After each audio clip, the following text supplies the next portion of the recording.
ನಮಸ್ತೆ ವೀಕ್ಷಕರೇ, class 1 news ಟಿವಿಗೆ ಸ್ವಾಗತ. ಈ ದಿನದ ಪ್ರಮುಖ ಸುದ್ದಿಗಳು. ದೇವನಹಳ್ಳಿ ತಾಲೂಕಿನ ವಿಜಯಪುರ ಪಟ್ಟಣದ ಸರ್ಕಾರಿ ಸಮುದಾಯ ಆರೋಗ್ಯ ಕೇಂದ್ರದ ಆವರಣದಲ್ಲಿ ರಾಜ್ಯ ಸರ್ಕಾರದ ನಿರ್ದೇಶನದಂತೆ ಮುಚ್ಚಲ್ಪಟ್ಟಿರುವ ಜನೌಷಧಿ ಕೇಂದ್ರದ ಮುಂದೆ ಬಿಜೆಪಿ ಪಕ್ಷದ ಮುಖಂಡ ಕಾರ್ಯಕರ್ತರುಗಳು ಕಪ್ಪು ಪಟ್ಟಿ ಧರಿಸಿ ಪ್ರತಿಭಟನೆಯನ್ನು ನಡೆಸಿದರು.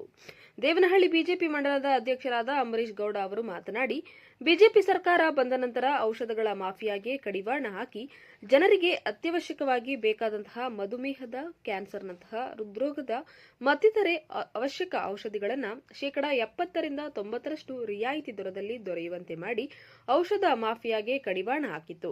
ಆದರೆ ಕಾಂಗ್ರೆಸ್ ಸರ್ಕಾರ ಸರ್ಕಾರಿ ಆಸ್ಪತ್ರೆಗಳಲ್ಲಿನ ಜನೌಷಧಿ ಕೇಂದ್ರಗಳನ್ನು ಮುಚ್ಚುವ ಮೂಲಕ ಔಷಧಿ ಮಾಫಿಯಾಗೆ ಬೆಂಬಲವಾಗಿ ನಿಂತಿದೆ ಅಂತ ತಿಳಿಸಿದರು. ಈ ಸಂದರ್ಭದಲ್ಲಿ ಬಿಜೆಪಿ ಪಕ್ಷದ ಜಿಲ್ಲಾ ಪ್ರಧಾನ ಕಾರ್ಯದರ್ಶಿ ಎಚ್ಎಂ ರವಿಕುಮಾರ್, ಮುಖಂಡರಾದ ಬಿಕೆಎನ್ ನಾರಾಯಣಸ್ವಾಮಿ, ರಾಮಕೃಷ್ಣ ಹೆಗಡೆ, ರಾಮು ಭಗವಾನ್, ಜಿಲ್ಲಾ ಮಹಿಳಾ ಮೋರ್ಚಾ ಅಧ್ಯಕ್ಷರಾದ ನಾಗವೇಣಿ, ಅಮರನಾಥ್, ದೇಸು ನಾಗರಾಜ್, ಬೂದಿಗೆರೆ ಪ್ರಭು, ವಿಜಯಪುರ ಪ್ರಭು ಮತ್ತಿತರ ಮುಖಂಡರುಗಳು ಉಪಸ್ಥಿತರಿದ್ದರು. ವರದಿ ರಾಜು ಗೌಡ. ಜನೌಷಧಿ ಕೇಂದ್ರಗಳನ್ನ ಇಡೀ ಕರ್ನಾಟಕದಲ್ಲಿ ಸನ್ಮಾನ್ಯ ಮುಖ್ಯಮಂತ್ರಿ ಮತ್ತು ಉಪಮುಖ್ಯಮಂತ್ರಿಗಳು, ಆರೋಗ್ಯ ಸಚಿವರಾದಂಥ ದಿನೇಶ್ ಗುಂಡೂರಾವ್ ಅವರು ಮುಚ್ಚಿರುವಂಥ ಕೀರ್ತಿ, ಆ ಜನಗಳ ಗೋಳು ಅವರ ಕೀರ್ತಿಯಾಗಿದೆ. ಇವತ್ತು ಏನು ಕರ್ನಾಟಕದಲ್ಲಿ 7 ಕೋಟಿ ಜನ ಇದ್ದೀವಿ, ಆದರೂ ಕೂಡ 3.5-4 ಕೋಟಿ ಜನ ಇವತ್ತು ಶ್ರೀಸಾಮಾನ್ಯರಿದ್ದಾರೆ. ಬಿಲೋ BPL ಕಾರ್ಡ್ 10 ರೂಪಾಯಿಗೆ ಸಿಗ್ತಂಥ ಔಷಧಿ 2 ರೂಪಾಯಿಗೆ ಸಿಗ್ತಾ ಇತ್ತು.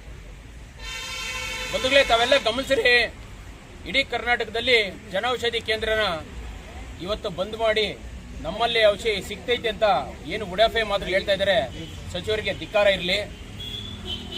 ನಮ್ಮವರೇ ಇಷ್ಟೊತ್ತು ಮಾತಾಡ್ತಾ ಹೇಳ್ತಾ ಇದ್ರು, ಬ್ಯಾಂಡೇಜ್ ಕೂಡ ಈ ಒಂದು ಹಾಸ್ಪಿಟಲ್ ಇಲ್ಲ, ಕಮಿಟಿಯಿಂದ ಇವತ್ತು ಬ್ಯಾಂಡೇಜ್ ತರಿಸಿ ಕೊಡೋಂಥ ಕೆಲಸ ಆಗ್ತಾ ಇದೆ ಅಂತ ಹೇಳಿ ಈಗ ತಾನೇ ಮಾತಾಡ್ತಾ ಇದ್ದಾರೆ.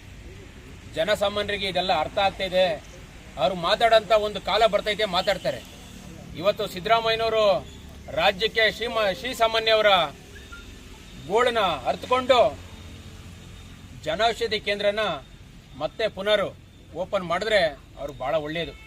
ಇಲ್ಲಾಂದರೆ ಈ ರಾಜ್ಯದ ಜನ ಮತ್ತೆ ಅವ್ರಿಗೆಲ್ಲ ಪಾಠ ಕಲಿಸೋಂಥದ್ದು ಎಲ್ಲ ಜನ ಮಾಡ್ತಾರೆ, ಅದರಲ್ಲಿ ಏನು ಡೌಟ್ ಬೇಡ.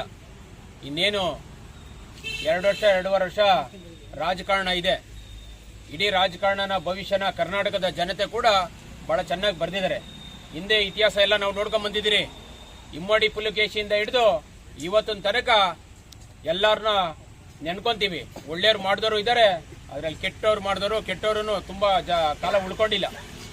ಹಾಗಾಗಿ ಭಾರತೀಯ ಜನತಾ ಪಾರ್ಟಿಯಿಂದ ಇವತ್ತೇನು ರಾಜ್ಯಾಧ್ಯಕ್ಷರಂತ